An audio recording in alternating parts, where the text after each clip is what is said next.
خالہ حجاب آپی اور ثانیہ آئی ہیں اور حجاب آپی تو بہت رو رہی ہیں۔ یا اللہ خیر۔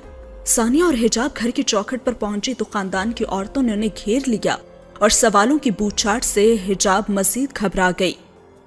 صباحت عورتوں کو پیچھے کرتے ہوئے بیٹی کے قریب آئی اور اسے اپنی باہوں کے حصار میں لیتے ہوئے اندر لے گئی اور اس کے کمرے میں لے جا کر اسے بیڈ پر بٹھایا، اور صباحت نے ثانیہ کی طرف دیکھا اور کہا کہ حجاب کے لیے پانی لاؤ اور جو باہر خاندان کی عورتیں ہیں انہیں سمجھا دینا کہ اندر نہ آئیں اور حجاب نے آرام کرنا ہے۔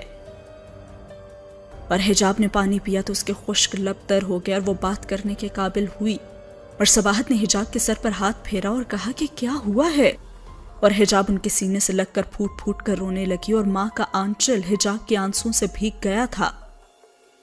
اب حجاب نے اپنے آنسوں سے اتنا تو سمجھا دیا تھا کہ اس کا گھر نہیں بس سکا، اور صباحت نے پھر ثانیہ کی طرف دیکھا۔ میرا دل ڈوبا جا رہا ہے، آخر تم ہی بتاؤ کچھ کہ کیا بات ہوئی ہے۔ اور پھر ثانیہ نے ساری بات صباحت کو بتائی اور پھر تیکھی نظروں سے حجاب کو دیکھا۔ میں تو ماں صرف اتنا ہی جانتی ہوں، باقی سچائی آپ اپنی بیٹی سے پوچھیں۔ اور صباحت کا سر چکرانے لگا اور اس کے دل کی دھڑکن تیز ہو گئی۔ اتنا کچھ ہو گیا؟ یا اللہ، اتنی تھوڑی دیر میں یہ کیا قیامت ٹوٹ پڑی ہے؟ اور پھر ثانیہ نے ماں کو بھی پانی پلایا اور کہا، اماں ہم اب کیا کریں؟ اور صباحت نے حجاب کو ہاتھوں سے تھاما۔ حجاب تو کہتی ہے نا کہ خونخوار کتے نے فیضان کے جسم کی چیر پھاڑ کر کے رکھ دی، اور پھر جس شیشے کو توڑ کر وہ درندہ صرف جانور اندر آیا تھا، وہ شیشہ اپنی اصلی حالت میں واپس آ گیا، اور اس درندہ صرف جانور کی فیضان کے کمرے سے کوئی نشانی بھی نہیں ملی۔ اماں فیضان کے جسم پر تو اس خونخوار پنجوں کے نشان ہے نا؟ حجاب چلائی، اور پھر وہ ماں کو پوری بات بتانے لگی کہ کس طرح فیضان نے اپنی بیوی کو اور لڑکی کو موت کے گھاٹ اتارا ہے۔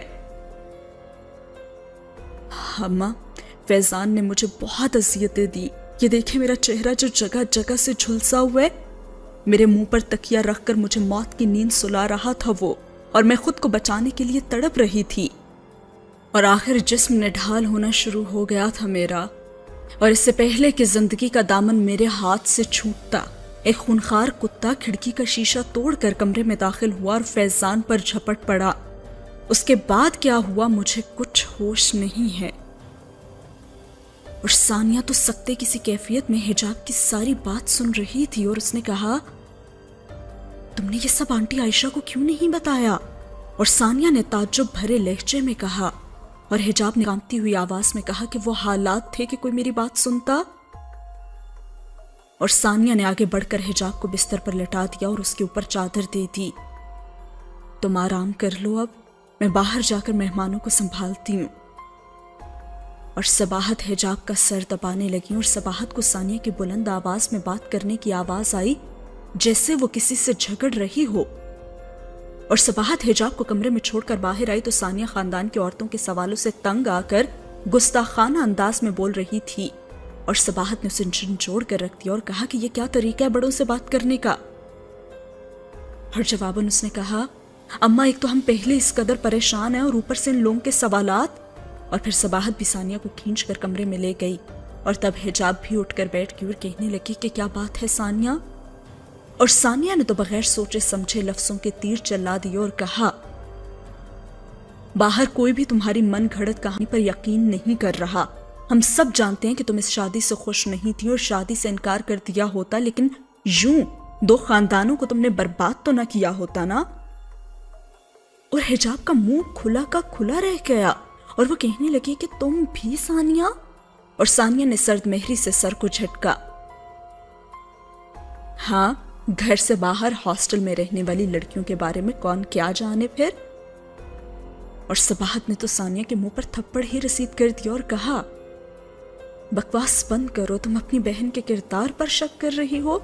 اور ثانیہ کچھ جواب دیے بغیر کمرے سے باہر چلی گئی، اور صباحت تو جیسے کھڑے کھڑے زمین پر گر گئی اور کہنے لگی کہ یا اللہ، اور کتنے دکھ ہیں ہمارے نصیب میں، اب تو میں بوڑھی ہو گئی ہوں، اب تو ان بوڑھی آنکھوں کے آنسو بھی سوکھ گئے ہیں۔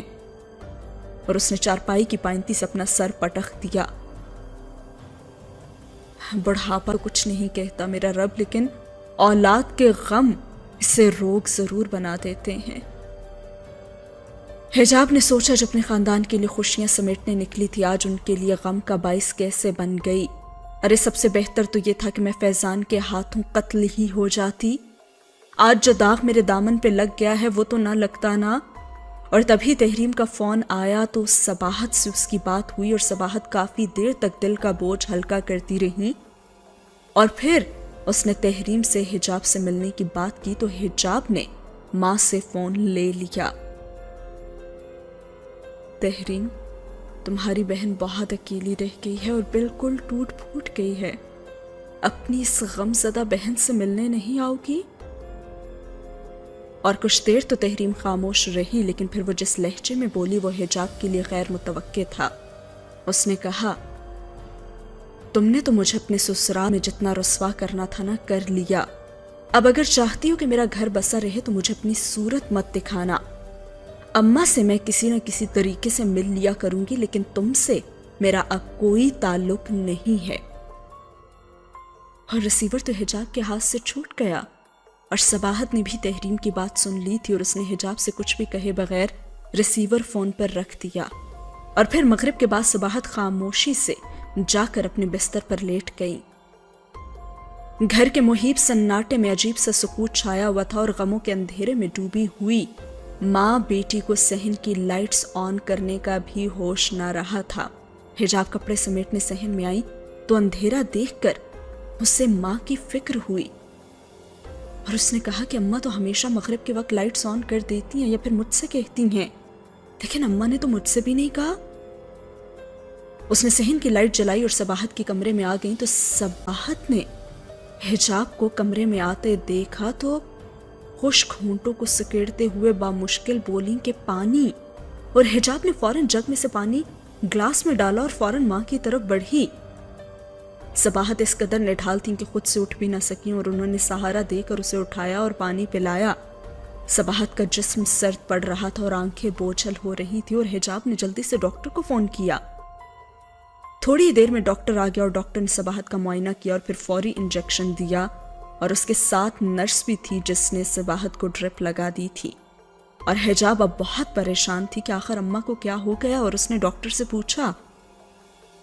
حجاب نے ڈاکٹر سے جب پوچھا تو ڈاکٹر نے حجاب کو کمرے سے باہر آنے کا اشارہ کیا۔ حجاب ڈاکٹر کے ساتھ کمرے سے باہر چلی گئی، اور ڈاکٹر نے انتہائی تحمل سے کہا، اب آپ کی والدہ ویسے خطرے سے باہر ہیں، آپ کی امی کا بلڈ پریشر اس قدر لو ہو گیا تھا کہ انہیں فوری ٹریٹمنٹ نہ ملتی تو ان کی جان کو بھی خطرہ تھا۔ اس ٹرپ کے بعد ان کا بلڈ پریشر تو ٹھیک ہو جائے گا، یہ پہلے جیسی بھی ہو جائیں گی، لیکن آپ نے دھیان کرنا ہے کہ انہیں کسی قسم کا شوق نہ لگے اور ان کو دوائیں بر وقت آپ کھلائیں۔ باقی خدا خیر کرے گا، اب میں چلتا ہوں۔ نرس نے بھی حجاب کو ڈرپ بند کرنے کے بارے میں سمجھایا اور پھر وہ بھی چلی گئی، اور پھر رات بھر حجاب ماں کے سرہانے بیٹھی رہی۔ صبح ہوئی تو صباحت کی طبیعت قدرے بہتر تھی۔ حجاب پھر اپنے لیے اور ماں کے لیے ناشتہ اس نے بنایا اور ماں کے پاس ٹرے لے کر وہ بیٹھ گئی، لیکن تذبذب سی کیفیت میں اور کسی سوچ میں گم بیٹھی تھی وہ۔ اماں ناشتہ کر لیں، حجاب نے ٹرے صباحت کی طرف بڑھائی۔ حجاب ذرا میرا موبائل تو اٹھا دو، اور صباحت نے پریشان لہجے میں کہا، آپ نے اتنی صبح کس سے بات کرنی ہے؟ ارے پہلے ناشتہ تو کر لیں آپ۔ میرا ناشتے کا موڈ نہیں ہے، تم بس میرا موبائل لا دو۔ حجاب نے صباحت کو موبائل دیا اور صباحت نے موبائل سے نمبر ملایا اور وہ کسی خاتون سے بات کر رہی تھی۔ ہیلو رفت، کیا حال ہے؟ اور بچے کیسے ہیں اور خاوند کیسا ہے؟ اور رفت نے تو آگے سے گلے شکوے ہی شروع کر دی اور صباحت نے ندامت بھرے لہجے میں جواب دیا، میں تمہیں کیا بتاؤں میں کس قدر مصروف تھی۔ 1 ماہ پہلے تم نے بتایا تھا نا کہ تم نے اپنا پرانا گھر چھوڑ کر نیا گھر لیا ہے۔ دل تو بہت چاہتا ہے کہ تمہارا نیا گھر دیکھوں، لیکن فرصت ہی نہیں مل سکی۔ اور رفت صباحت کی کافی پرانی سہیلی تھی اور انتہائی خلوص سے بولی، ہاں تو اب آ جاؤ نا فیصل آباد، کون سا دور ہے؟ مروت ہو تو انسان فاصلے بھی نہیں دیکھتا۔ اور صباحت بہت جلد ہی اصل موضوع کی طرف آ گئی اور اس نے کہا، تم نے پرانا گھر کیا کرائے پر چڑھا دی ہے؟ اور رفت نے کہا کہ نہیں، ابھی تک تو خالی پڑا ہے۔